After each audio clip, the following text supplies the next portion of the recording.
El olor a antiséptico siempre me ha parecido el aroma de la rendición, una fragancia fría que se pega a la piel y anuncia que el cuerpo ya no se pertenece a sí mismo, sino a la ciencia, a las agujas y a la esperanza frágil de los diagnósticos.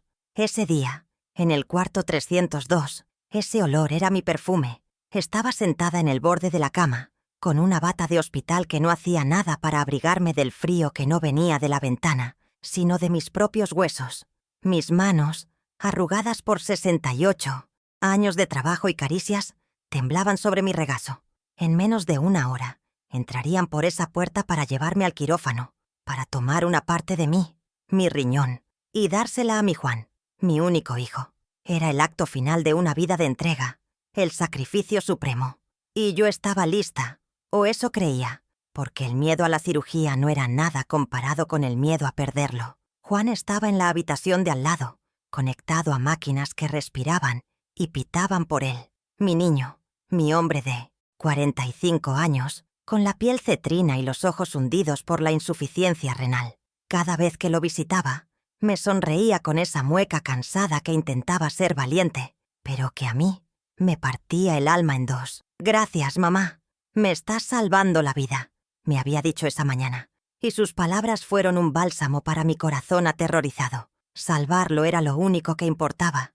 Desde que su padre, mi Antonio, se fue al cielo hace 10 años, Juan ha sido mi único sol, la única razón por la que mis pies se mueven cada mañana. Donarle mi riñón no era una opción, era mi propósito, la continuación natural de haberle dado la vida una vez. Ahora simplemente se la estaba confirmando, renovando el contrato de amor incondicional que firmé el día que lo sentí moverse dentro de mí. Mi nieto, Diego, estaba sentado en una silla de plástico azul, en un rincón. Con sus 10 años, era demasiado pequeño para entender la magnitud de lo que estaba sucediendo, pero sus ojos grandes y oscuros, los mismos de su madre, que en paz descanse, lo absorbían todo. No hablaba mucho desde que la perdimos, y su silencio a menudo me preocupaba más que cualquier berrinche. Miraba sus zapatillas deportivas con una concentración que parecía fuera de lugar, en medio de tanta tensión médica. Yo quería decirle que todo estaría bien, que la abuela era fuerte y que pronto su papá volvería a ser el de antes, el que lo llevaba al parque a jugar al fútbol.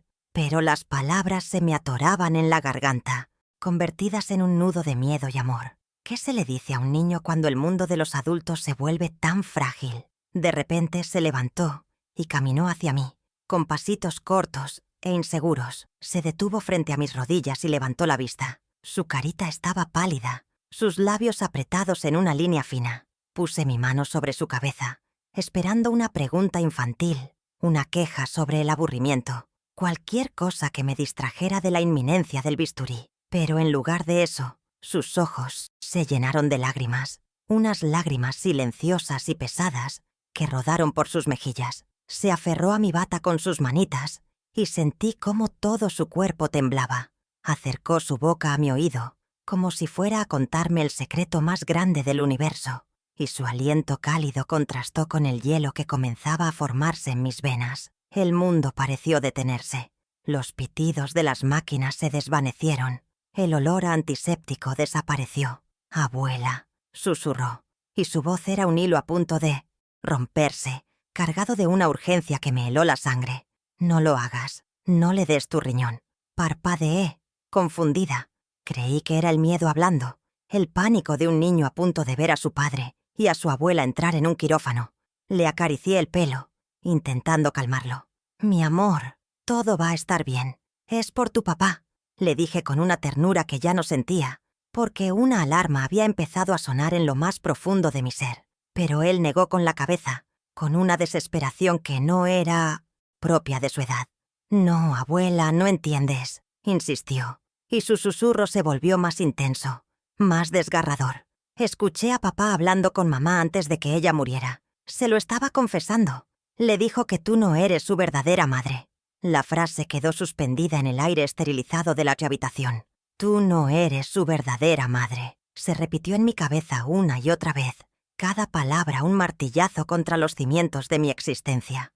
Mi mano se detuvo en el cabello de Diego. «Mi respiración se cortó.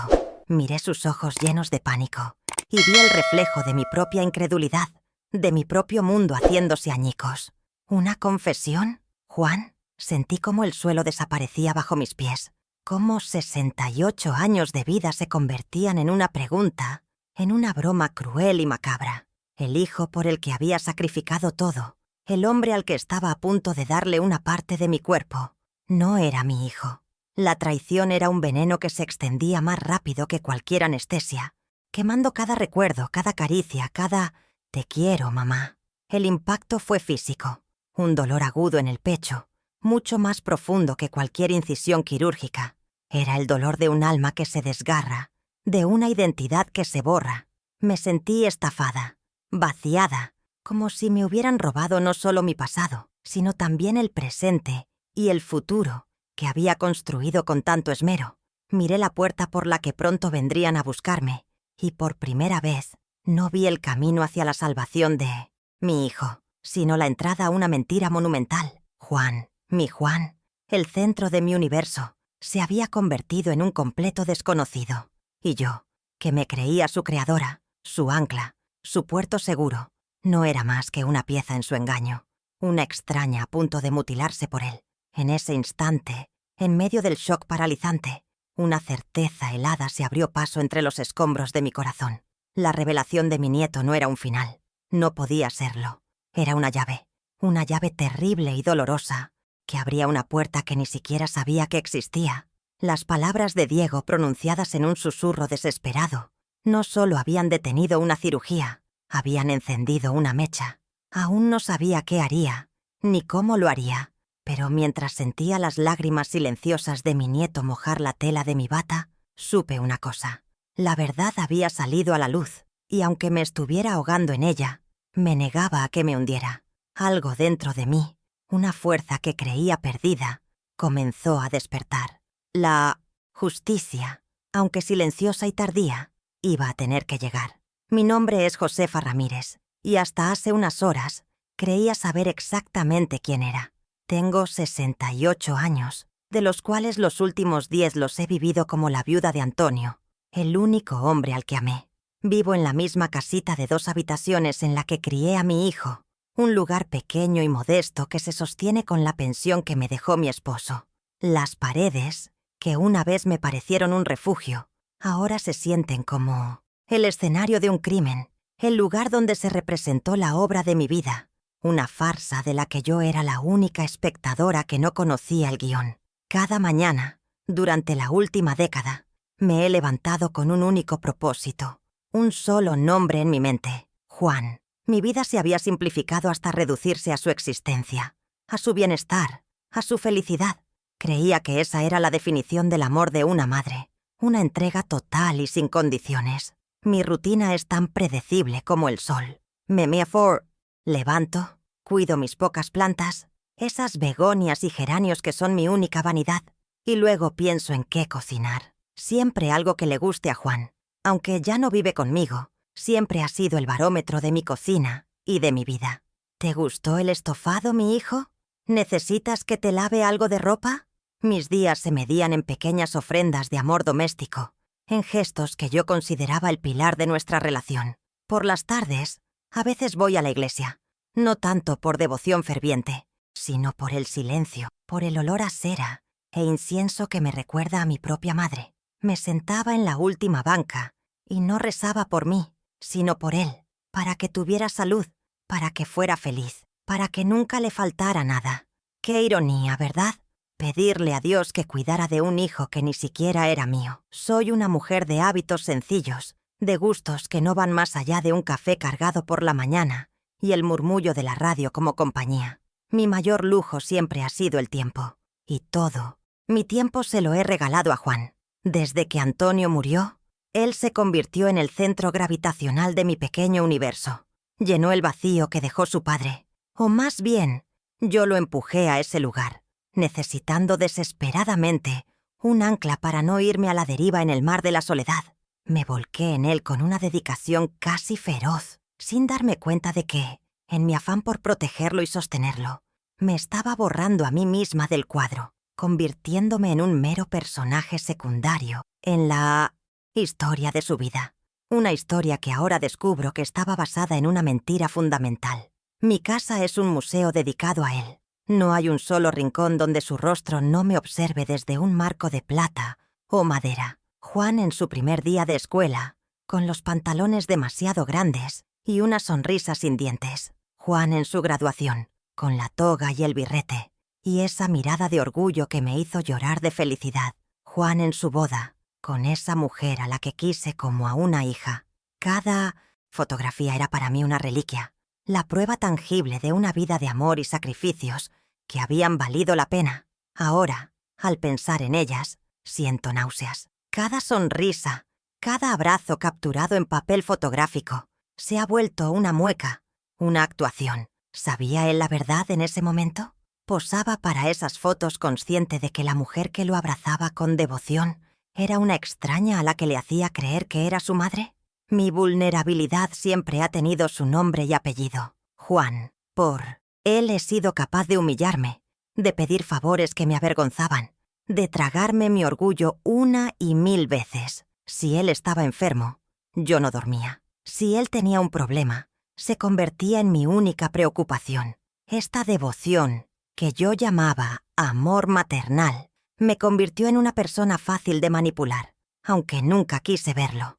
Él solo tenía que fruncir el ceño, dejar escapar un suspiro de preocupación, para que yo corriera a solucionar lo que fuera, sin preguntar, sin cuestionar. Me volví sorda a las advertencias sutiles, a los pequeños egoísmos, a las veces que invalidaba mis sentimientos diciendo que me preocupaba demasiado. No era preocupación, era el instinto de una madre, o al menos el de la mujer que creía serlo. Pero debajo de esta capa de abnegación y servicio, siempre ha existido una Josefa que aprendió a ser fuerte. La vida no me ha regalado nada. Enviudé joven, tuve que sacar adelante a mi familia con muy poco. Enfrenté la soledad y la enfermedad de mis propios padres. Aprendí a estirar el dinero hasta convertirlo en un milagro, a remendar la ropa y el alma con la misma paciencia. Esa fuerza, sin embargo, la puse en hibernación cuando se trataba de Juan. Con él, yo no era la luchadora, sino la protectora, la que absorbía todos los golpes para que él no tuviera que sentir nada. Creía que ser una buena madre significaba ser su escudo, pero ahora entiendo que un escudo también es una barrera que te impide ver la realidad con claridad. Siempre pensé que mi mayor fortaleza era mi capacidad de amar sin límites, de dar sin esperar nada a cambio. ¡Qué equivocada estaba! Mi mayor fortaleza es la resiliencia, esa capacidad de doblarme sin romperme que he demostrado en cada crisis de mi vida. Es la misma fuerza que me permitió seguir adelante cuando enterré a mi Antonio, la que me hizo levantarme cada día para ir a trabajar, limpiando casas ajenas para que mi hijo pudiera estudiar. Es una fuerza silenciosa, que no hace ruido, que se nutre de la necesidad y de la determinación. Y ahora mismo, en este cuarto de hospital que apesta a mentiras, siento cómo esa vieja fuerza comienza a desperezarse en mi interior, como un animal que ha dormido demasiado tiempo y por fin abre los ojos, hambriento. La gente me ve como una abuelita frágil, una viejecita dulce a la que es fácil conmover.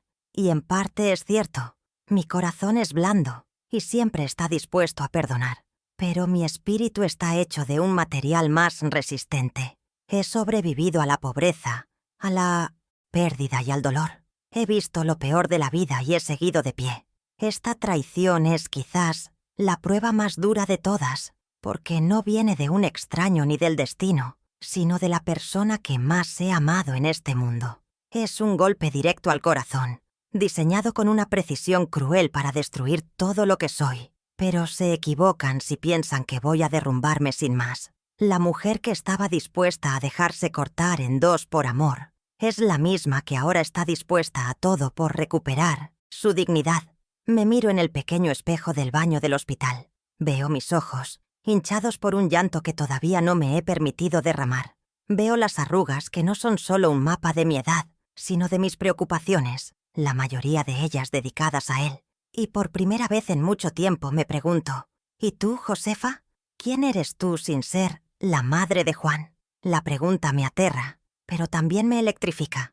Es la pregunta que debí haberme hecho hace años. Quizás esta terrible revelación no sea solo una catástrofe, sino también una liberación. La oportunidad de encontrar a la mujer que se perdió detrás de un título, de un rol que, al parecer, nunca me correspondió legítimamente. Así que aquí estoy, Josefa Ramírez, 68 años, viuda, madre de nadie, con un riñón sano en un cuerpo traicionado y un corazón roto que, sin embargo, sigue latiendo con una obstinación sorprendente.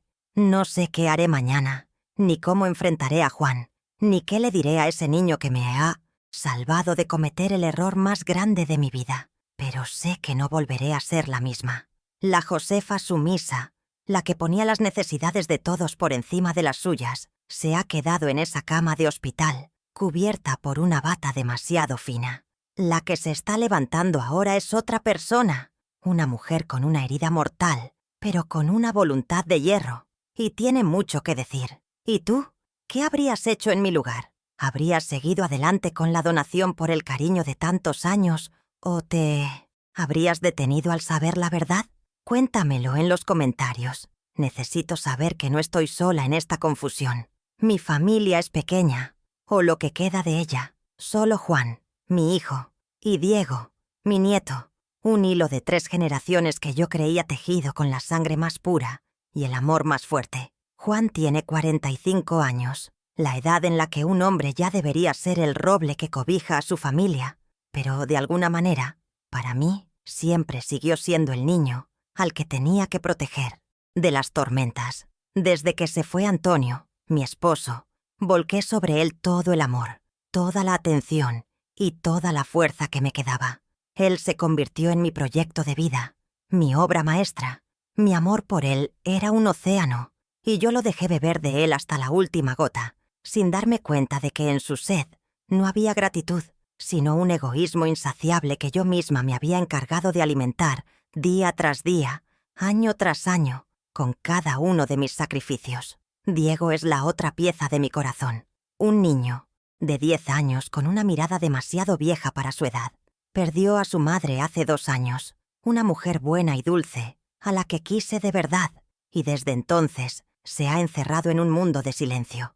Es mi único nieto, la prolongación de una estirpe que ahora descubro falsa. Mi relación con él es tierna, pero distante. Siento que siempre ha sabido una barrera, algo que Juan interponía entre nosotros, quizás por miedo a que el niño, en su inocencia, dejara escapar alguna palabra que delatara el secreto familiar. Ahora entiendo que el pequeño Diego ha cargado con un peso terrible, un conocimiento que ningún niño debería tener. Al revelarme la verdad, no solo me ha salvado a mí, sino que también se ha liberado a sí mismo de ser cómplice de una mentira tan monstruosa. Juan, mi antagonista. Suena terrible ponerle esa etiqueta a la persona por la que habría muerto hace unas horas. No es un monstruo de cuento. No tiene cuernos ni rabo. Es un hombre encantador cuando quiere, con una sonrisa fácil y una capacidad innata para hacer que la gente se sienta a gusto. Se acostumbró desde niño a ser el sol alrededor del cual giraba todo mi mundo. Mi devoción incondicional fue su cuna y su alimento. Su enfermedad, lo sé, lo ha vuelto más desesperado. Ha afilado su instinto de supervivencia hasta convertirlo en una herramienta cruel. Su motivación no era solo vivir, era seguir viviendo como siempre lo había hecho, siendo el centro de mi atención, el receptor de mis sacrificios, el dueño de Most Def Bonds, un amor que sabía que no le correspondía por derecho de sangre, pero que había reclamado como propio sin ningún escrúpulo. Descubrió la verdad hace años. Lo sé, lo siento en mis entrañas. Lo confirman las palabras de Diego sobre esa confesión a su esposa. Y tomó una decisión. En lugar de buscar a su verdadera familia, en lugar de ser honesto conmigo, eligió el silencio. Eligió la comodidad de mi amor incondicional, la seguridad de mi apoyo financiero y emocional. Me mantuvo en la ignorancia, a propósito, convirtiéndome en su póliza de seguro de vida, en su red de seguridad personal. Y cuando sus riñones fallaron, no dudó en venir a cobrar esa póliza. No me pidió un riñón. Me lo exigió con la autoridad moral que le daba ser mi único hijo. Me manipuló con su dolor, con su miedo a la muerte, sabiendo perfectamente que yo no podría negarme, porque mi identidad entera estaba construida sobre la premisa de ser su madre. Nuestra relación, que yo creía un jardín de amor, en realidad era un campo minado de pequeñas manipulaciones. Recuerdo ahora tantas ocasiones que antes pasaba por alto, como aquella vez que quise hacer un viaje con unas amigas de la parroquia, el primero en mi vida. Él se mostró tan triste, tan desvalido, diciendo que no sabría qué hacer sin mí cerca, por si pasaba algo, que cancelé el viaje para quedarme a su lado. O las innumerables veces que le di dinero que no tenía, sacándolo de mis pocos ahorros, porque él estaba pasando un mal momento, para luego enterarme de que se había comprado un reloj caro o había hecho un viaje de fin de semana. Siempre lograba que sus necesidades parecieran emergencias vitales y las mías, caprichos sin importancia. Y yo, ciega, se lo permitía todo. Siempre había una tensión sutil entre nosotros, algo que yo atribuía a la diferencia de generaciones o a mi carácter preocupado. Era una sensación extraña, como si estuviera caminando constantemente sobre cristales rotos. Había una falta de reciprocidad que me dolía en silencio. Yo le daba mi vida entera, y él me devolvía un cariño medido, calculado, a menudo seguido de una nueva petición. «Eres la mejor madre del mundo, mamá», me decía, y esa frase era casi siempre el preludio de un nuevo sacrificio que se esperaba de mí. Ahora entiendo de dónde venía esa tensión. Era el peso de su secreto. Era la energía que él gastaba en mantener su actuación, y el eco de esa mentira lo que yo sentía sin poder identificarlo. Él controlaba la narrativa de nuestra relación. Decidía cuándo nos veíamos, de qué hablábamos, qué sentimientos eran válidos. Mis miedos, mis opiniones, mis pequeños sueños eran a menudo recibidos con una condescendencia amable, como si fueran las tonterías de una viejecita que no entiende el mundo real. Me aisló sutilmente, convirtiéndose en mi único interlocutor con ese mundo exterior. Me hizo creer que yo lo necesitaba a él para todo, cuando la realidad era que él era quien había construido una dependencia parasitaria de mí. Me robó no solo la verdad de mi maternidad, sino también mi autonomía, mi confianza en mi propio juicio, mi capacidad para ver la realidad tal como era. Así que este es mi contexto familiar.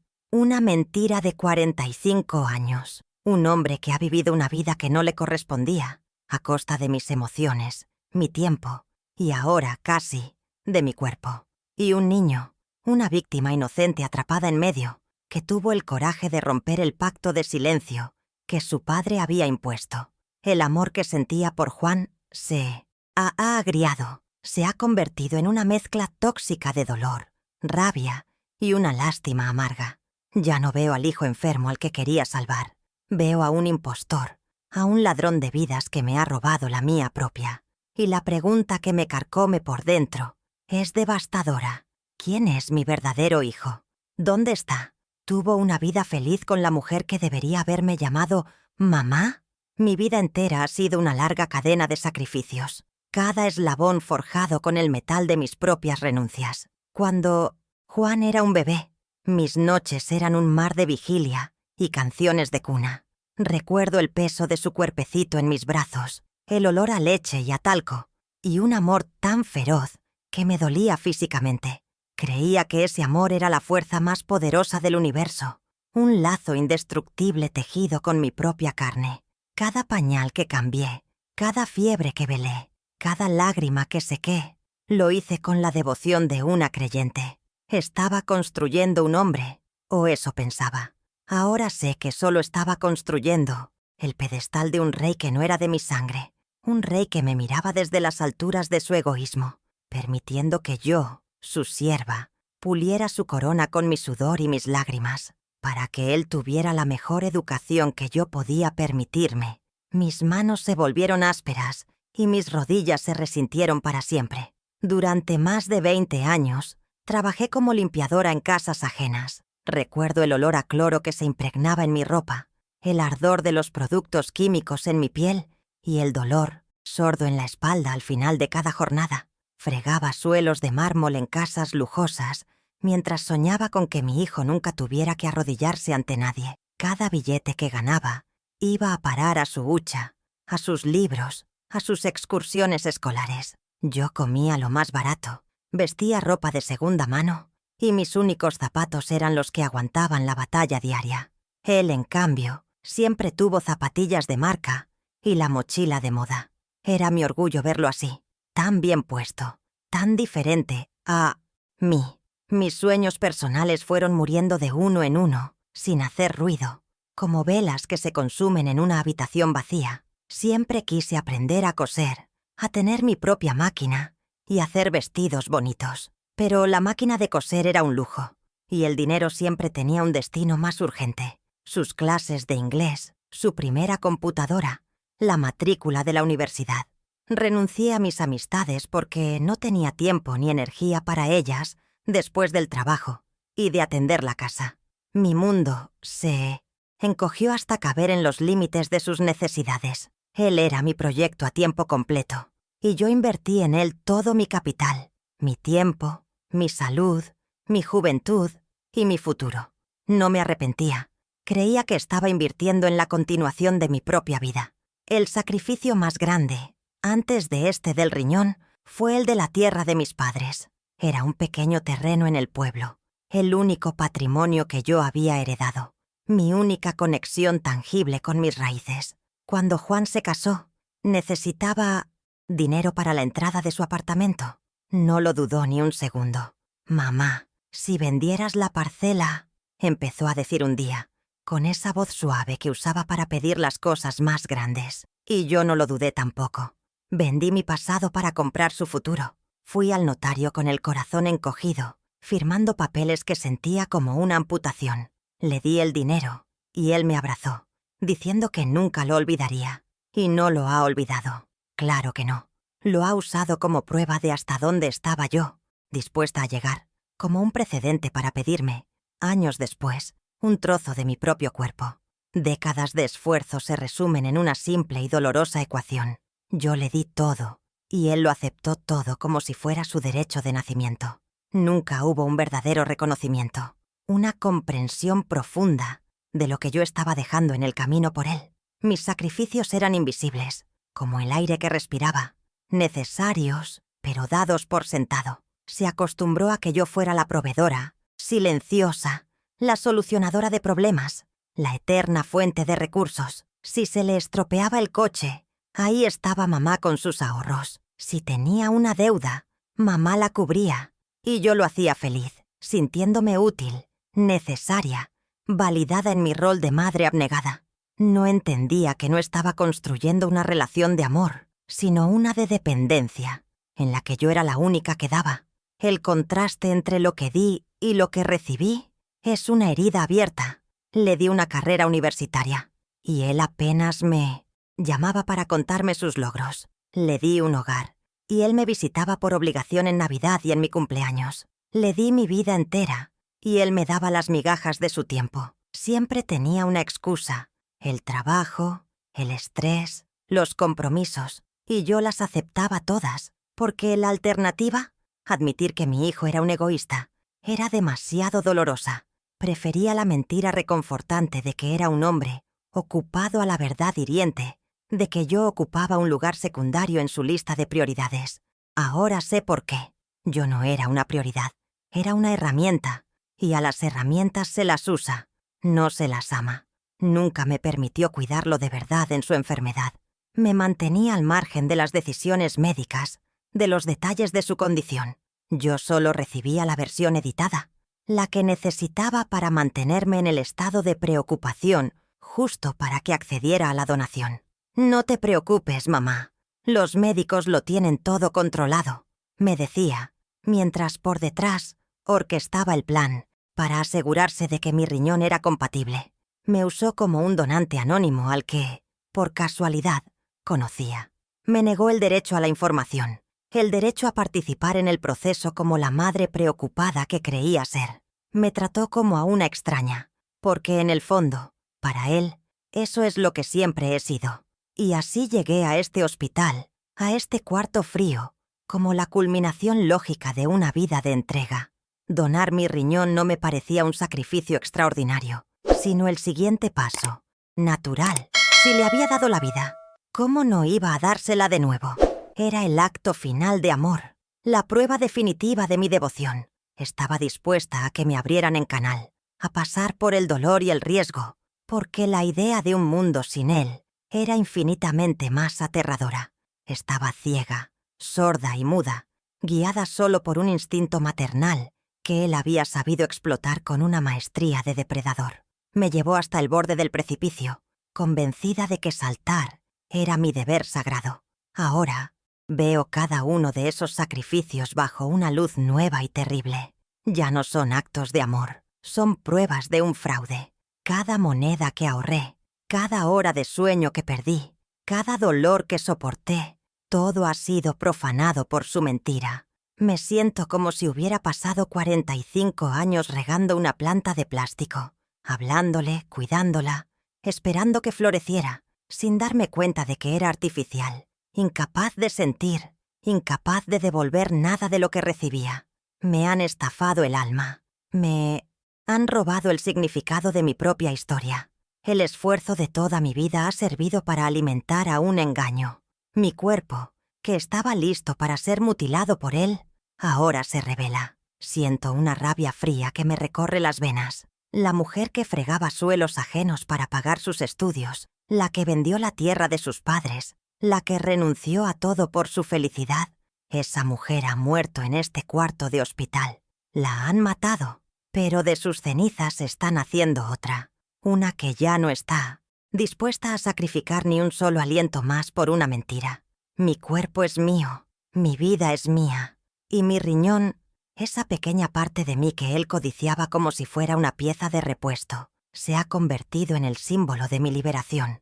No se lo daré. Es lo primero que no le doy en toda mi vida, y se siente como la primera bocanada de aire después de haber estado a punto de ahogarme. Mientras yo seguía perdida en el laberinto de mis recuerdos profanados, mi nieto, Diego, que no se había movido de mi lado, tiró suavemente de la manga de mi bata. En sus manos sostenía una pequeña caja de cartón, de esas que se usan para guardar zapatos de niño. Estaba desgastada por el tiempo, con los bordes suavizados por el roce y el color original casi borrado. Una cinta de raso azul, descolorida y un poco deshilachada. La mantenía cerrada. Me la tendió con una solemnidad que le ponía años encima. Sus ojos me suplicaban que la tomara, que entendiera su importancia. Mi primer impulso fue de confusión. ¿Qué era aquello? ¿Un último regalo infantil antes de la tormenta? Pero había algo en su mirada, una mezcla de miedo y determinación, que me hizo entender que esa caja era mucho más que un simple objeto. Era el ancla de la verdad que acababa de revelarme. Con los dedos temblorosos, tomé la caja. Pesaba poco, pero al mismo tiempo sentía que sostenía el peso de toda una vida. Deshice el lazo con cuidado, como si temiera que el contenido pudiera desvanecerse. Dentro, sobre un lecho de papel de seda, amarillento, descansaba un fajo de cartas. Estaban atadas con otra cinta, más fina, y al ver los sobres mi corazón dio un vuelco. Reconocí la caligrafía al instante. Esa letra inclinada y un poco desordenada de Juan. Eran cartas que él le había escrito a su esposa, a mi nuera, a lo largo de los años. Sentí una punzada de pudor, como si estuviera invadiendo una intimidad que no me correspondía. Pero la mirada de Diego me instaba a seguir, a profanar ese secreto en nombre de una verdad más grande. ¿Por qué las guardó ella? ¿Eran cartas de amor o eran otra cosa? Mamá me dijo que esta caja era su tesoro más importante, susurró Diego, como si me leyera el pensamiento. Me dijo que si alguna vez le pasaba algo, yo tenía que cuidarla mucho, y que si alguna vez papá se ponía triste de verdad y me asustaba, aquí encontraría respuestas. El aire se me escapó de los pulmones. Esa buena mujer, mi nuera, sabía que vivía sobre un volcán. No solo conocía el secreto, sino que de alguna manera había preparado el camino para que la verdad saliera a la luz, protegiendo a su hijo y, quizás, también a mí. Había dejado un mapa para que su hijo, en su inocencia, pudiera guiarnos fuera de la oscuridad. Diego, en su acto de valentía, No solo estaba siendo leal a mí, sino, sobre todo, a la memoria y al mandato silencioso de su madre. Con un respeto casi religioso, saqué la primera carta del fajo. La abrí. La fecha era de hace casi 15 años. La voz de Juan, su voz escrita, saltó del papel y me golpeó con la fuerza de una bofetada. No era una carta de amor, era una confesión. Leí frases sueltas que se me clavaban como puñales. Hoy la vi tan orgullosa de mí en la cena de empresa, y yo solo podía pensar en que todo es una farsa. Ella no es mi madre, Laura. Descubrí la verdad hace meses, revisando unos papeles del hospital que guardaba mi padre. Hubo un intercambio de bebés, y he decidido callar. No puedo perder esto. No puedo perderla a ella, aunque mi relación entera esté construida sobre una mentira. Su amor es lo único real que tengo, aunque yo para ella sea un fraude. La prueba estaba ahí, negra sobre blanco, innegable y cruel. De repente esa caja de cartón se transformó. Ya no era un simple receptáculo de recuerdos ajenos, era mi arsenal. Esas cartas eran la munición que necesitaba. Cada palabra escrita por Juan era una prueba irrefutable de su engaño, de su traición premeditada. Por primera vez desde que Diego susurró en mi oído, dejé de sentirme como una víctima, indefensa. La rabia y el dolor seguían ahí, quemándome por dentro, pero ahora estaban acompañados de una nueva sensación, el poder de la verdad documentada.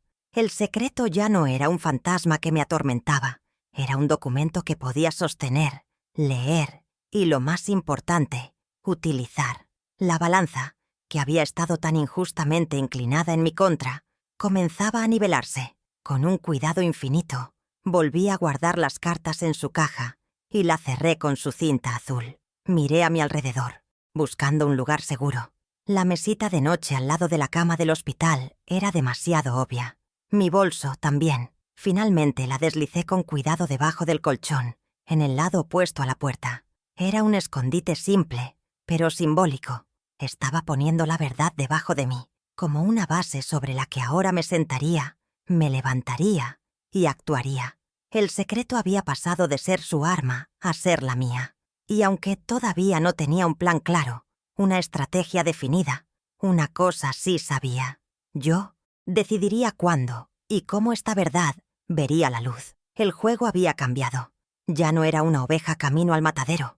Ahora, en silencio, me estaba convirtiendo en la pastora de mi propio destino. La primera vez que Juan entró en mi habitación después de la revelación, sentí que el aire se volvía denso, irrespirable. Se acercó a mi cama con esa sonrisa ensayada de hijo preocupado, la misma que me había derretido el corazón durante 45 años y que ahora me provocaba un asco profundo y helado.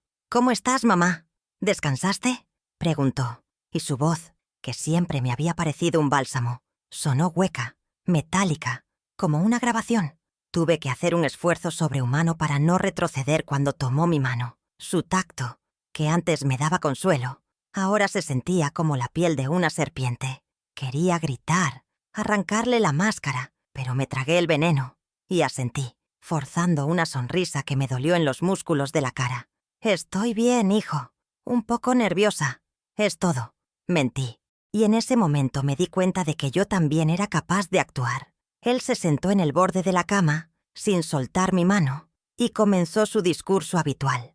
Una letanía de gratitud falsa que ahora me resultaba obscena. «No sé cómo pagarte esto, mamá. Eres un ángel. Me estás regalando años de vida. La oportunidad de ver crecer a Diego». Cada palabra era una palada de tierra sobre la tumba de mi amor por él. Hablaba de ver crecer a Diego, el mismo niño al que había hecho cómplice de su secreto, cargando sus pequeños hombros con un peso insoportable. Quería preguntarle, «¿Y qué vida me has dado tú a mí? ¿Una basada en el engaño?». Pero callé. Mantuve la compostura, estudiando su rostro, buscando una fisura, una señal de culpa en sus ojos. No había nada, solo una determinación fría y egoísta, disfrazada de piedad filial. Estaba interpretando el papel de su vida, y yo era su público cautivo.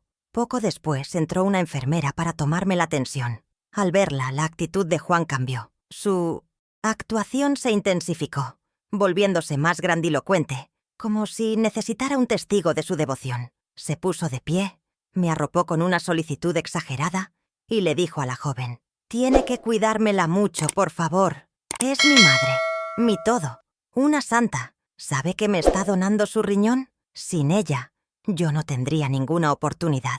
La enfermera le sonrió con compasión, seguramente pensando qué hijo tan maravilloso. Yo sentí que la humillación me quemaba las mejillas.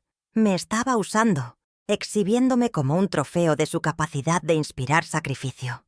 Me convertía en la anécdota heroica que él contaría para ganarse la simpatía del mundo, mientras por dentro yo me deshacía en pedazos, consciente del fraude. La tensión arterial, por supuesto, salió por las nubes. La enfermera frunció el ceño. «Está un poco alta, Josefa. ¿Se encuentra bien? ¿Está nerviosa por la operación de mañana?» Juan se apresuró a contestar por mí, como siempre. «Sí, es eso. Se pone muy nerviosa. Es muy... sentida. Pero es más fuerte de lo que parece, ¿verdad, mamá?» Me dio una palmadita en el brazo, un gesto posesivo y condescendiente. Yo solo pude asentir, sintiéndome una marioneta en su teatro. Él era el director, el protagonista y el guionista de esta farsa, y yo solo un objeto de atrezo, una pieza necesaria para su gran acto final, el de la supervivencia a cualquier precio, incluso al de la dignidad de la mujer que le había dado todo. Más tarde, cuando nos quedamos solos de nuevo, su tono cambió.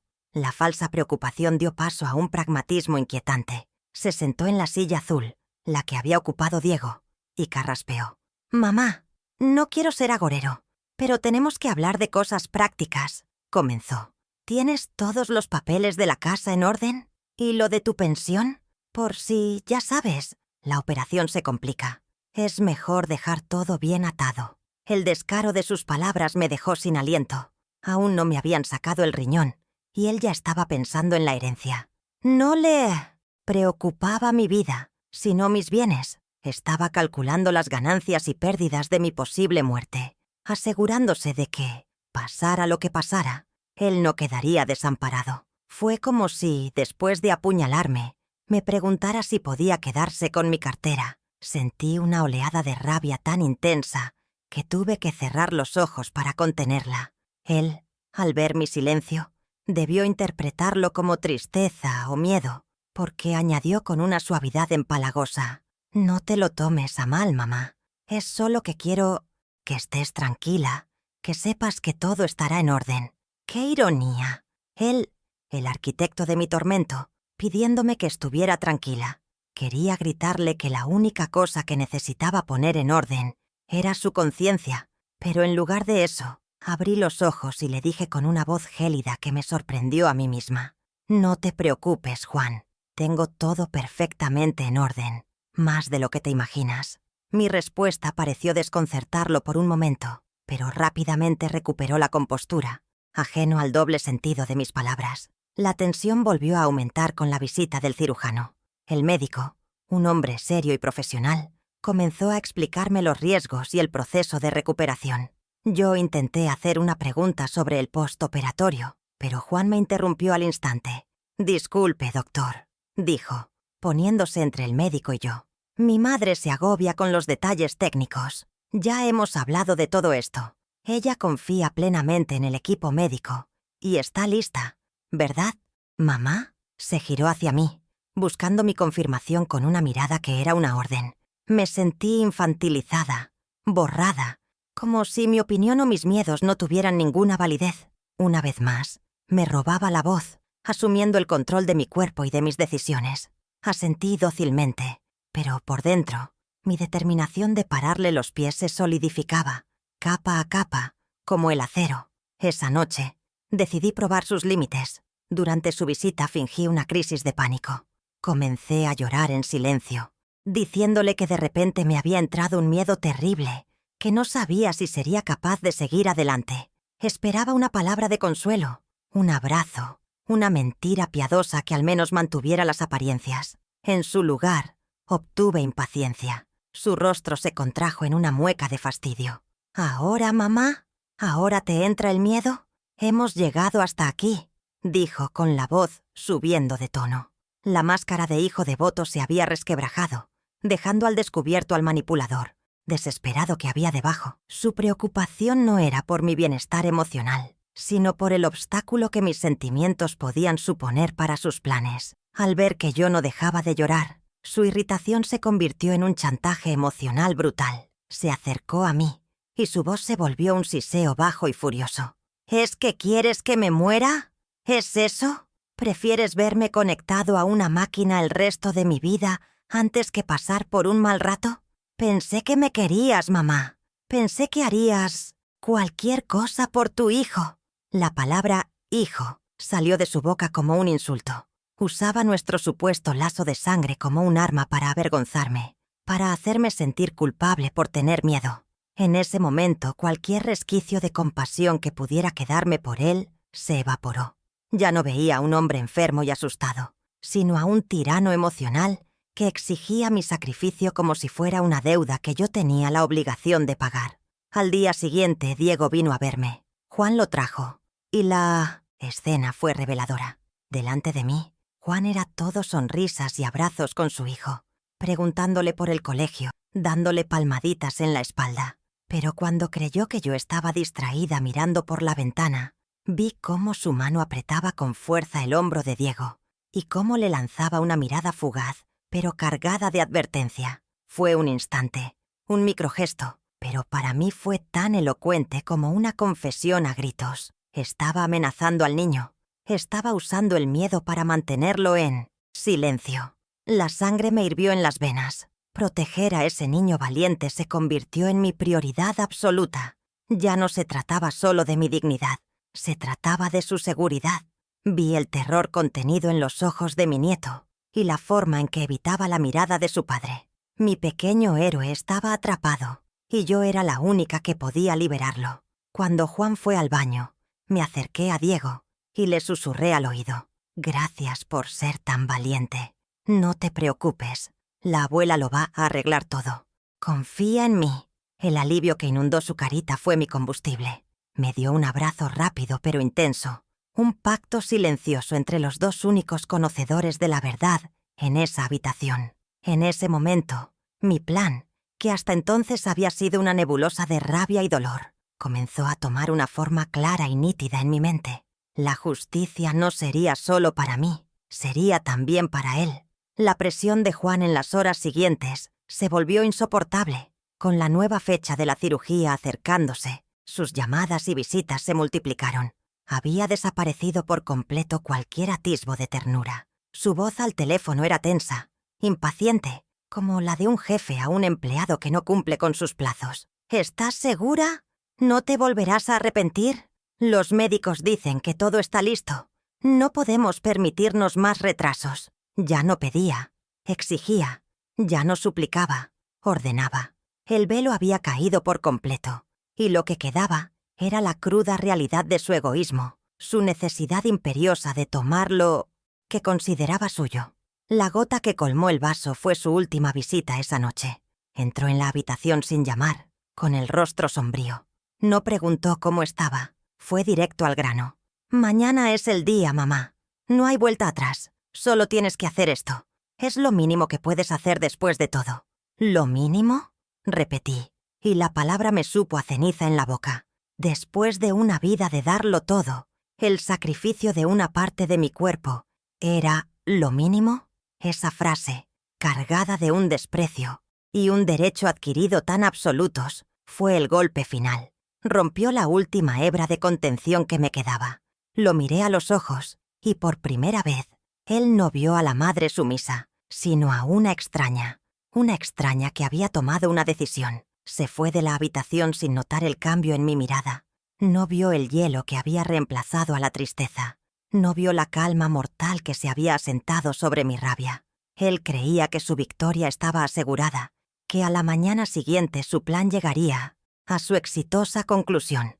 No podía estar más equivocado. Mientras escuchaba sus pasos alejarse por el pasillo del hospital, me llevé la mano debajo del colchón y sentí el contorno de la caja de cartón. No era una caja de recuerdos, era una caja de Pandora, y yo estaba a punto de abrirla, no por venganza, sino por justicia, por Diego y por mí. por la mujer que había sido y por la que estaba a punto de convertirme. Cuando la puerta se cerró tras él, el eco de sus últimas palabras: «Es lo mínimo que puedes hacer», quedó flotando en el aire viciado de la habitación. Pero ya no me hirieron. Es extraño cómo funciona el dolor. Te golpea y te golpea hasta que, de repente, ya no sientes nada. El lugar donde debería haber habido una herida sangrante se había vuelto de hielo. En ese silencio absoluto, en la quietud de la noche de hospital rota solo por el zumbido de alguna máquina lejana, algo dentro de mí hizo clic. Fue un sonido sordo, definitivo, como el de una cerradura que se abre por última vez. En ese preciso instante, dejé de llorar por el amor perdido de un hijo. Dejé de anhelar una disculpa, un gesto de arrepentimiento. Dejé, para siempre, de mendigar afecto. La mujer que quería a Juan murió en esa cama, y la que nació en su lugar solo quería una cosa: la verdad. No una verdad susurrada, ni una verdad a medias, sino una verdad rotunda, pública e ineludible. Ya no se trataba de una batalla emocional. Se había convertido en un problema estratégico.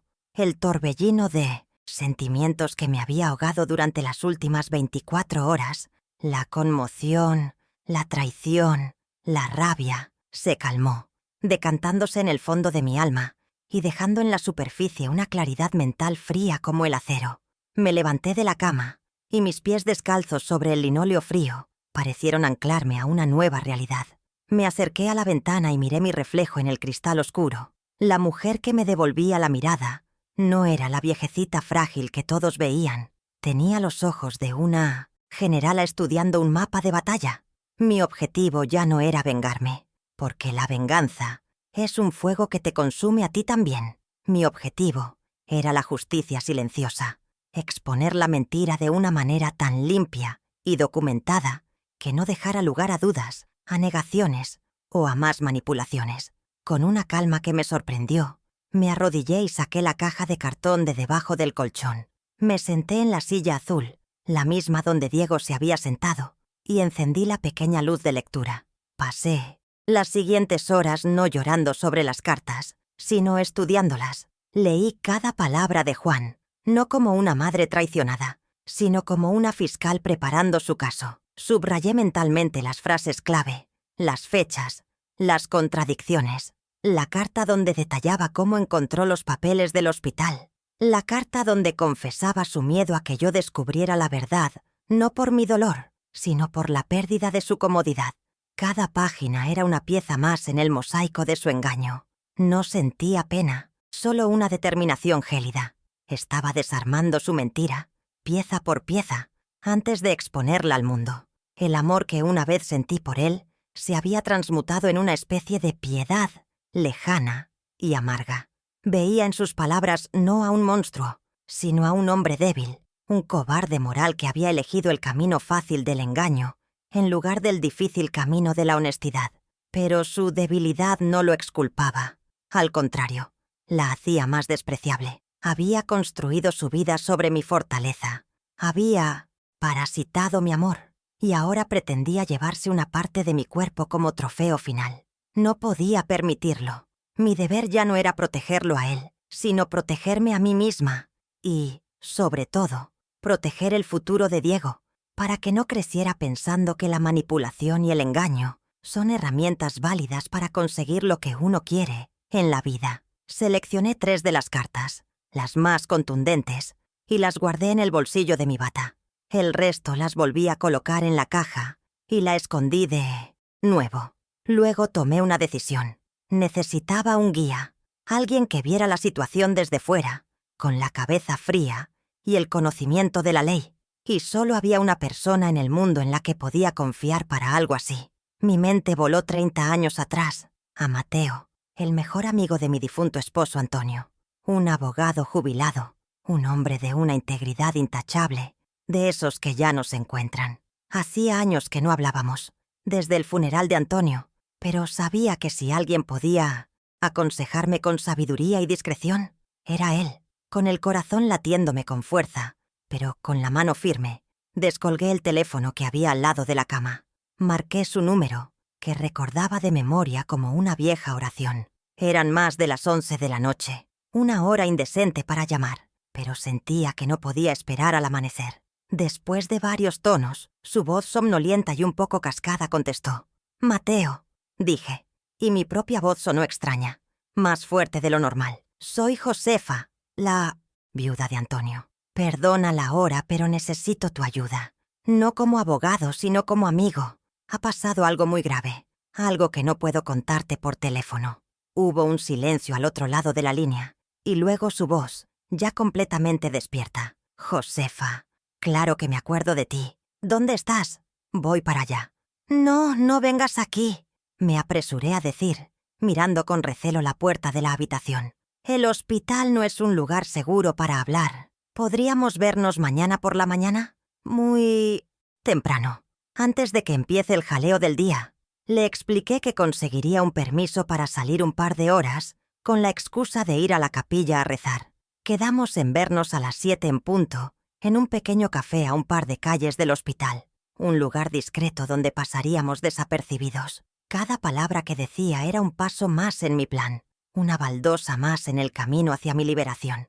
Por primera vez en días, sentía que no estaba a la deriva, sino que había tomado el timón.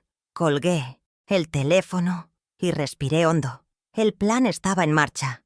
Tenía la prueba, tenía un aliado y tenía una determinación inquebrantable. Mañana por la mañana, antes de que Juan viniera a reclamar su libra de carne, yo estaría sentando las bases de su caída. Una caída que no sería provocada por gritos ni por venganza, sino por el peso aplastante de su propia verdad. Me volví a meter en la cama, pero no para dormir. Cerré los ojos y comencé a ensayar lo que le diría a Mateo, lo que haría a continuación. La oveja se había ido.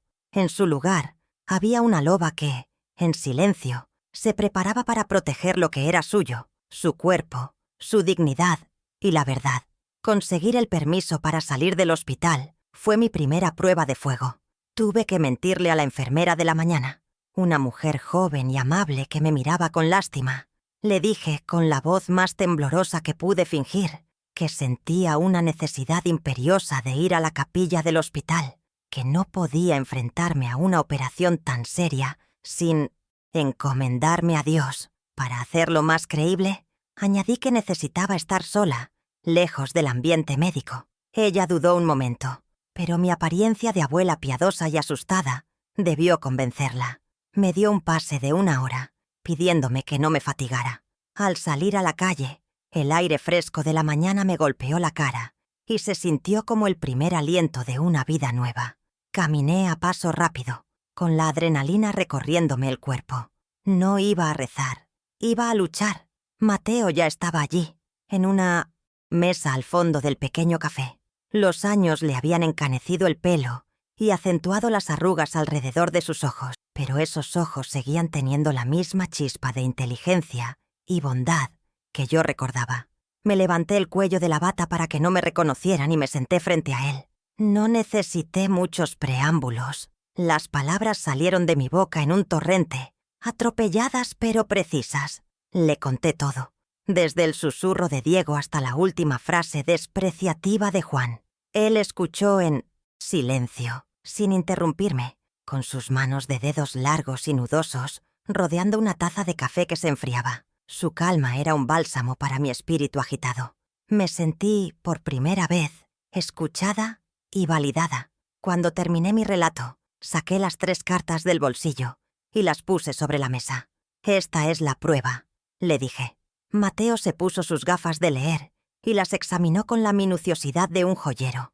Mientras leía, su expresión pasó de la sorpresa a una indignación silenciosa. Sus cejas se fruncieron y su mandíbula se tensó. Cuando levantó la vista, sus ojos ya no eran solo amables, estaban encendidos con el fuego de la justicia. «Josefa», dijo, y su voz era grave.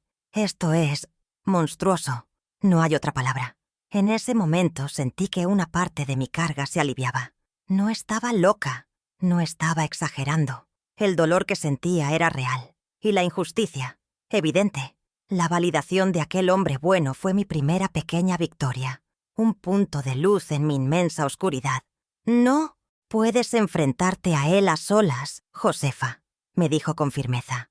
apartando las cartas. Él te manipulará, le dará la vuelta a la tortilla, te hará sentir culpable. Lo que está haciendo tiene un nombre en derecho. Se llama coacción.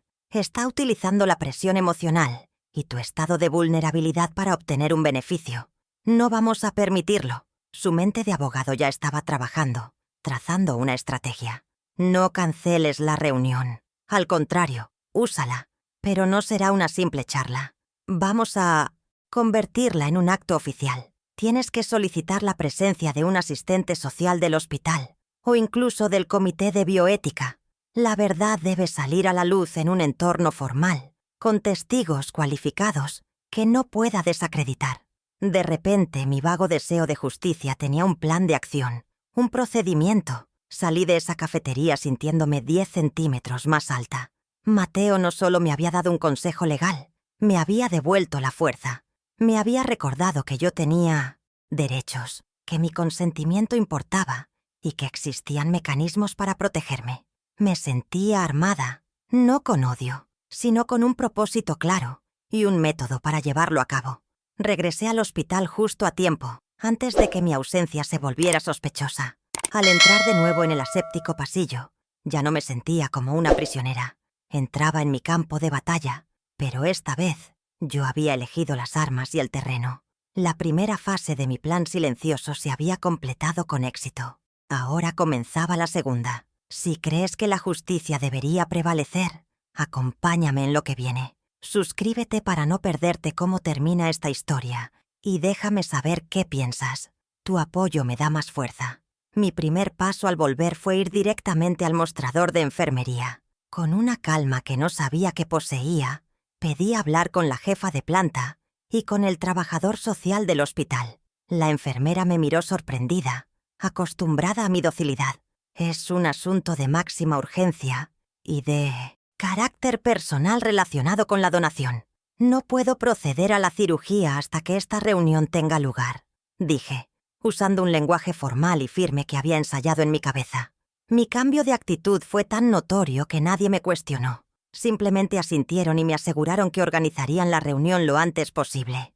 Había dado un golpe en la mesa y el sonido, aunque silencioso, había resonado con fuerza.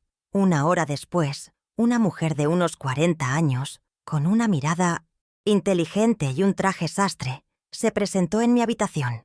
Era Sofía, la asistente social. Cerró la puerta para darnos privacidad y se sentó a mi lado, con una expresión de empatía profesional. Seguramente esperaba encontrarse con una paciente con los típicos miedos preoperatorios. Dígame, Josefa, ¿qué le preocupa? Es normal tener dudas. Estamos aquí para ayudarla. Su tono era amable, pero yo sabía que necesitaba algo más que amabilidad. Necesitaba que entendiera la gravedad de la situación, sin revelarle todavía toda la verdad. Decidí seguir el consejo de Mateo al pie de la letra. Respiré hondo y la miré a los ojos. Sofía, agradezco su tiempo.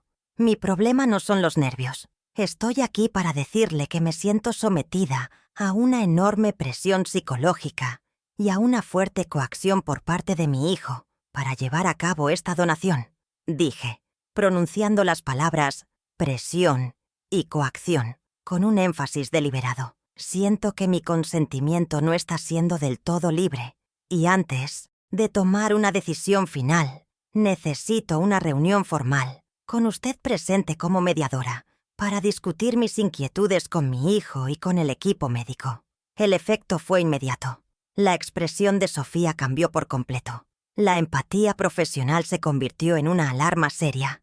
Había usado las palabras clave y ella, como profesional, sabía exactamente lo que implicaban. La victoria fue instantánea y total. Sofía se inclinó hacia mí, su voz ahora en un tono más bajo y confidencial. Josefa, ha hecho usted muy bien en decírmelo. El principio fundamental de cualquier donación en vida es que el consentimiento debe ser libre, voluntario e informado. Cualquier indicio de coacción es motivo suficiente para detener todo el proceso, inmediatamente.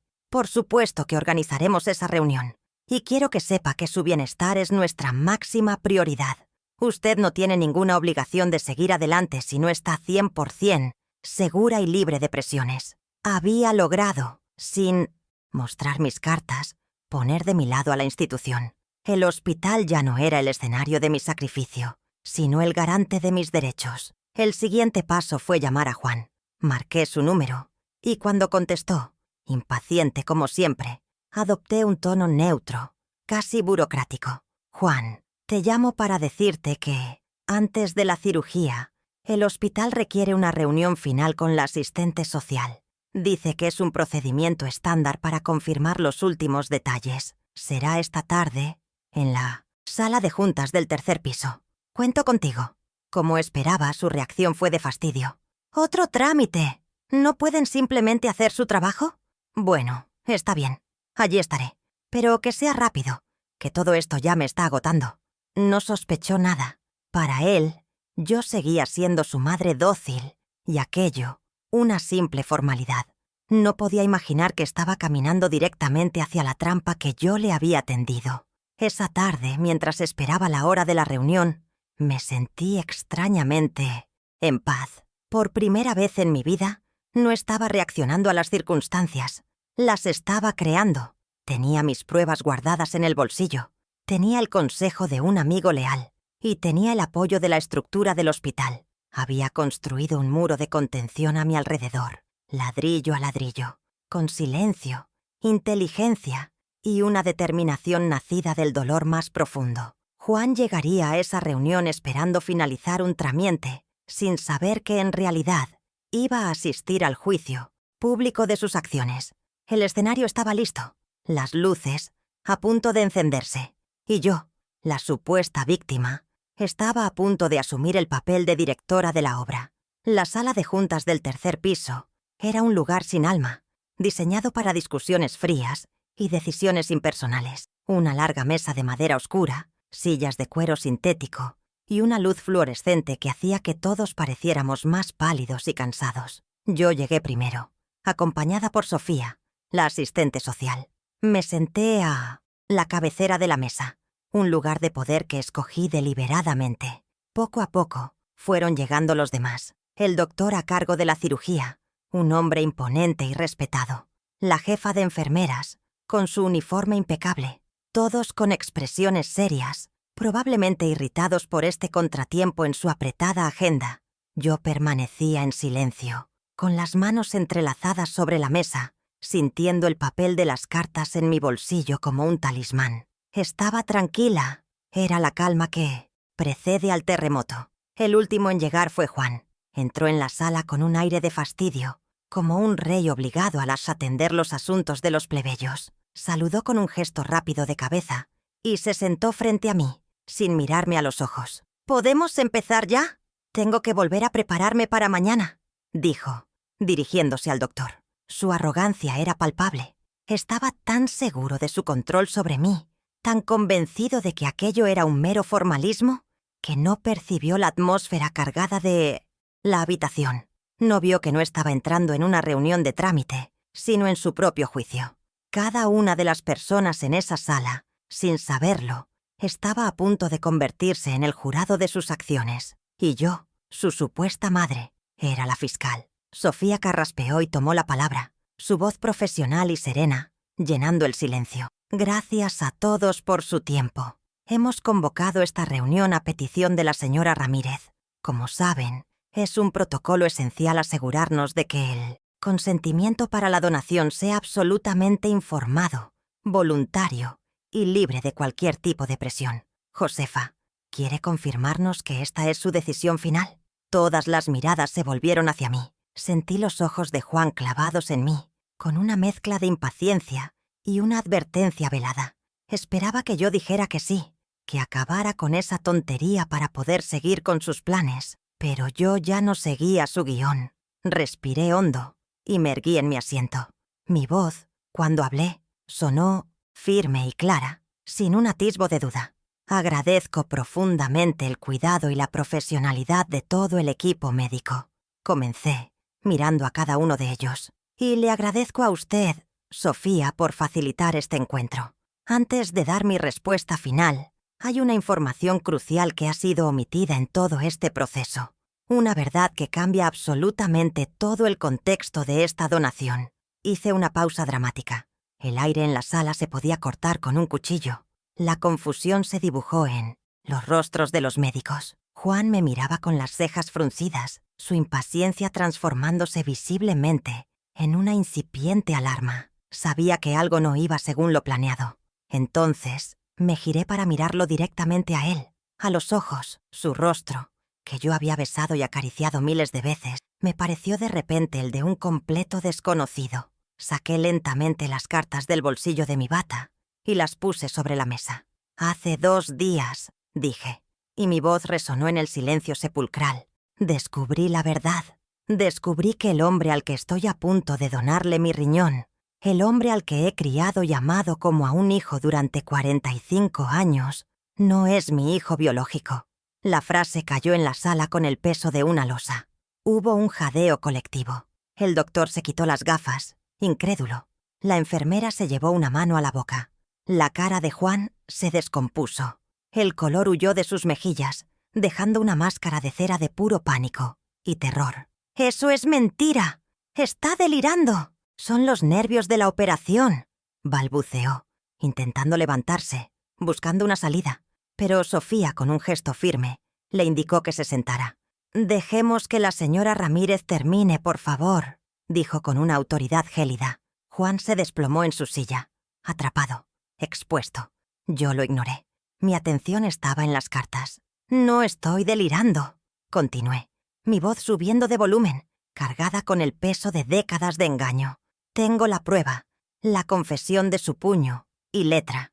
Tomé la primera carta, la desdoblé con manos firmes y me preparé para leer. El momento que había ensayado en mi mente 1 y 1000 veces había llegado. Fechada el 12 de mayo. «Hace 15 años», anuncié como si estuviera en un tribunal. Y empecé a leer.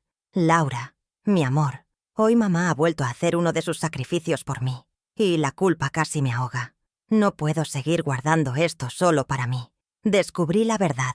Hubo un error en el hospital. Un intercambio de bebés. No soy su hijo. He decidido callar. ¿Cómo podría decirle que toda su vida, todo su amor, ha sido para un extraño? Perdería mi comodidad, su devoción. Su amor es lo único real que tengo, aunque yo para ella sea un fraude». Leí el párrafo entero, despacio, con una dicción perfecta, asegurándome de que cada palabra, cada sílaba de su traición, fuera escuchada y entendida por todos los presentes. Cuando terminé, un silencio espeso y abrumador llenó la sala. Nadie se movía, nadie respiraba. El peso de la verdad revelada era aplastante. Los médicos y la enfermera miraban a Juan con una mezcla de horror y desprecio profesional. Ya no veían a un paciente desesperado, sino a un manipulador cruel.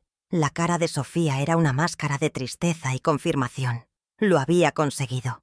La verdad estaba expuesta de una forma tan brutal y documentada que no cabía ninguna negación. Había detonado la bomba en el centro de su vida, y las ondas expansivas habían destrozado su imagen para siempre. Juan estaba hundido en su silla, con la cabeza entre las manos, completamente desarmado. Su humillación era absoluta. No solo había perdido el riñón, sino que había perdido su dignidad frente a las mismas personas de las que dependía su vida. Estaba desnudo, expuesto como un estafador emocional en un escenario público e incontestable. No había gritos, no había insultos, solo el peso insoportable de un silencio acusador que era mucho más poderoso que cualquier palabra. Su mundo, construido sobre una mentira, se había derrumbado a su alrededor en menos de 5 minutos, y todo lo que quedaba eran los escombros de su engaño. Con toda la calma del mundo, doblé la carta con cuidado y la volví a guardar en mi bolsillo. Me puse de pie, sintiéndome más ligera que nunca. Miré al cirujano. «Doctor, como comprenderá, mi consentimiento para esta donación estaba viciado desde el origen. Estaba basado en la mentira más fundamental que puede existir entre una madre y un hijo. Por lo tanto, lo retiro. No habrá donación». Luego, por última vez, posé mis ojos sobre Juan. No había odio en mi mirada, solo un vacío inmenso, la constatación de un final. Se acabó el teatro, Juan. Se acabó el engaño. Y con esas palabras, me di la vuelta y salí de la sala, dejando atrás 45 años de mentiras y a un hombre destruido por su propia verdad. Las consecuencias para Juan fueron inmediatas y devastadoras, aunque yo no las presencié directamente. Fue Sofía, la asistente social, quien me contó los detalles días después, con una delicadeza profesional que no lograba ocultar el sombrío panorama. La junta médica, en una decisión unánime, canceló de forma permanente la donación directa. Juan ya no era el paciente con una madre heroína que le aseguraba un trasplante rápido y seguro. De la noche a la mañana se convirtió en un número más en la larga y anónima lista de espera nacional. Perdió su estatus, su privilegio, pero sobre todo, perdió la red de simpatía y apoyo que había tejido a su alrededor. El personal del Untersuchungshospital hospital, que antes lo trataba con una mezcla de compasión y admiración, ahora lo miraba con una frialdad protocolaria. Su mayor pérdida no fue mi riñón, sino la máscara de buen hijo que le abría todas las puertas. Simbólicamente, su caída fue aún más profunda. Fue despojado de la narrativa que había definido su vida, la del hijo amado y merecedor de todos los sacrificios. La historia que se susurraba ahora por los pasillos del hospital no era la de su valentía, sino la de su engaño. Se quedó solo, enfrentado a su enfermedad sin el escudo de mi amor incondicional. Me contaron que intentó dar lástima, culpar a su enfermedad de su desesperación, pero sus palabras sonaban vacías después de la contundencia de sus propias cartas. Había perdido toda credibilidad. Tuvo que enfrentarse a la cruda realidad de que su vida ya no sería sostenida por mis sacrificios, sino que dependería del azar y de la generosidad de un extraño, la misma generosidad que él había despreciado y manipulado en mí. La justicia, a veces, no necesita ser ruidosa para ser implacable. Yo, por mi parte, salí de aquel hospital sintiéndome extrañamente liviana, como si me hubieran extirpado un peso del alma en lugar de un órgano del cuerpo. Los primeros días en casa fueron un torbellino de emociones contradictorias. El silencio de la casa, que antes me parecía solitario, ahora era pacífico. Sin embargo, cada rincón estaba impregnado de él, de la mentira. Tomé una decisión drástica, pero necesaria. Comencé a desmantelar el museo. Con una determinación metódica, descolgué cada una de las fotografías de Juan de las paredes. Las guardé todas en una caja, la misma en la que él guardaría sus juguetes de niño. No las rompí, no las quemé. Simplemente las saqué de mi vista, archivando el pasado en un lugar donde ya no pudiera hacerme daño a diario. Fue un duelo extraño. Lloraba por un hijo que, en realidad, nunca había tenido. Poco a poco, comencé a reclamar mi espacio, a llenar la casa de mí. Compré plantas nuevas, unas orquídeas que siempre había querido y que me parecían un lujo innecesario. Cambié los muebles de sitio, pinté la pared del salón de un color alegre que a Juan siempre le había parecido de mal gusto. Eran pequeños actos de rebelión, pequeñas declaraciones de independencia. Comencé a cocinar para mí, descubriendo mis propios gustos, mis propios antojos. Me di cuenta de que durante 45 años mi paladar había estado colonizado por las preferencias de otro. Estaba redescubriendo a Josefa, la mujer que había quedado sepultada bajo capas y capas de mamá. Y aunque el proceso era a veces doloroso, también era increíblemente liberador. El nuevo centro de mi universo pasó a ser Diego. Con la ayuda de Mateo, inicié los trámites para asegurarme de su bienestar. Juan, en su estado de salud y con su catástrofe moral, no estaba en condiciones de cuidar de él.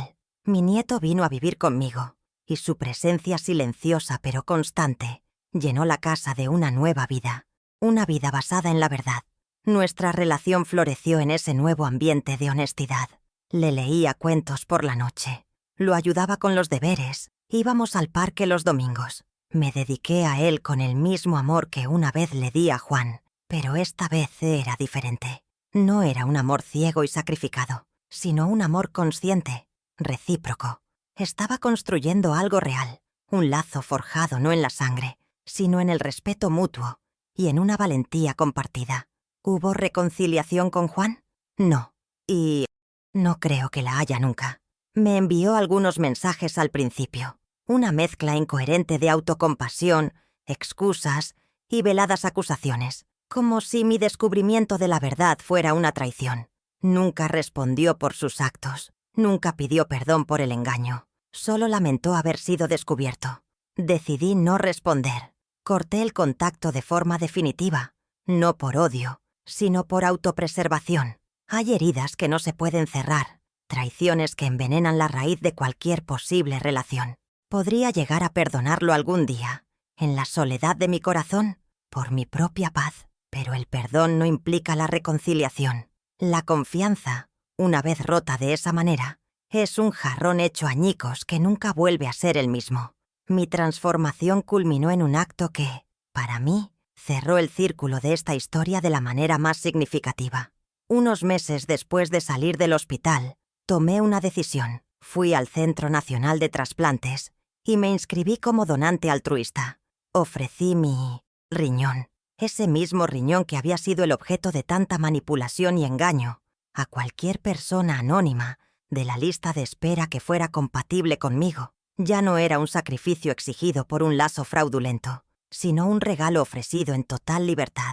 Era mi manera de reafirmar que la generosidad no había muerto en mí, solo se había purificado. Este acto final fue mi declaración definitiva de autonomía.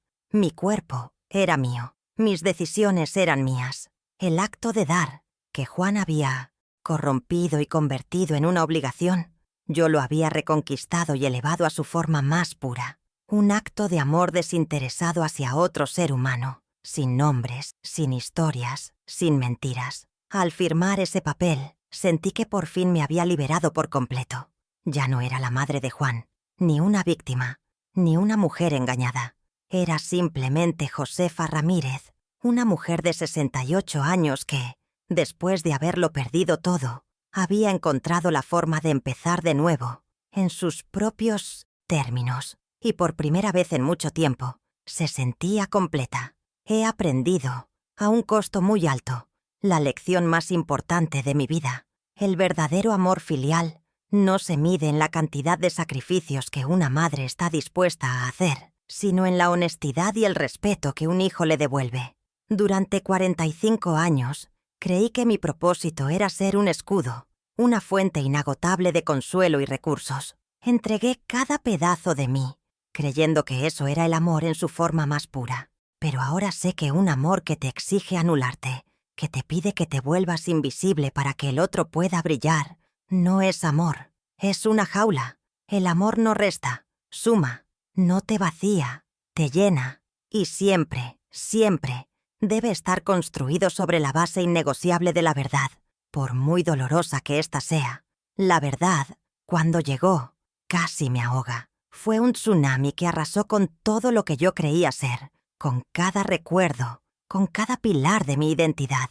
Pero una vez que la tormenta pasó y las aguas se calmaron, me di cuenta de que vivir en la mentira era como estar ahogándose lentamente, día a día, sin siquiera notarlo. La verdad, aunque brutal, te obliga a respirar, te obliga a poner los pies sobre tierra firme, aunque esa tierra esté llena de escombros. Y es sobre esos escombros, y solo sobre ellos, que puedes empezar a construir algo real, algo que te pertenezca de verdad. La dignidad personal no tiene precio, y el mayor acto de amor propio es elegir la verdad, aunque te rompa, porque es la única que puede volver a unirte de forma auténtica. Mi valor como persona no reside en mi capacidad de dar, hasta quedarme sin nada. Durante décadas, mi autoestima estuvo ligada a cuán útil era para Juan, a cuánto podía resolver, a cuánto podía proveer. Cuando me enfrenté a su engaño me sentí vacía, inútil, pero al reconstruir mi vida, descubrí que mi valor es intrínseco. Soy valiosa por ser Josefa, no por ser la madre de. Soy valiosa por mi resiliencia, por mi capacidad de amar, por la sabiduría que me han dado los años y las cicatrices. Aprendí a ponerme a mí primero, no por egoísmo, sino por supervivencia, porque no se puede dar agua de un pozo que está seco, y el mío llevaba demasiado tiempo así. La verdadera generosidad, la que ennoblece el alma, es siempre una elección libre, nunca una obligación impuesta por el engaño o la manipulación. Mi intención de donar mi riñón a Juan estaba corrompida, manchada por la mentira sobre la que se sustentaba. Al decidir inscribirme como donante altruista, recuperé el significado de ese acto. Lo transformé de una deuda injusta en un regalo incondicional. Dar por dar, sin esperar nada a cambio, a un rostro desconocido, es la forma más elevada de amor al prójimo. Es la prueba de que incluso después de la peor de las traiciones, el corazón humano tiene una capacidad infinita para sanar y volver a ofrecer lo mejor de sí, pero esta vez en sus propios y dignos términos. Así que esta es mi historia, la de una mujer a la que le robaron el relato de su maternidad, pero que en el proceso aprendió a ser la autora de su propia vida. Miro hacia atrás y veo a esa anciana temblando en una bata de hospital, y me dan ganas de abrazarla y decirle que todo estará bien, que la herida más profunda será la puerta a su libertad. Hoy, mi casa vuelve a estar llena de risas, las de mi nieto Diego, un niño que crece sabiendo que el amor y la verdad siempre van de la mano. No cambiaría nada de lo que pasó, porque cada lágrima me ha enseñado una lección. Y la lección final es esta: nunca es demasiado tarde para recuperar tu voz, tu dignidad y tu derecho a ser la protagonista de tu propia historia. Gracias por escucharme hasta el final. Si mi historia te ha conmovido o te ha recordado tu propia fuerza, compártela y cuéntame en los comentarios cómo has encontrado tú la luz en los momentos de oscuridad. Vuestras historias también me dan fuerza a mí.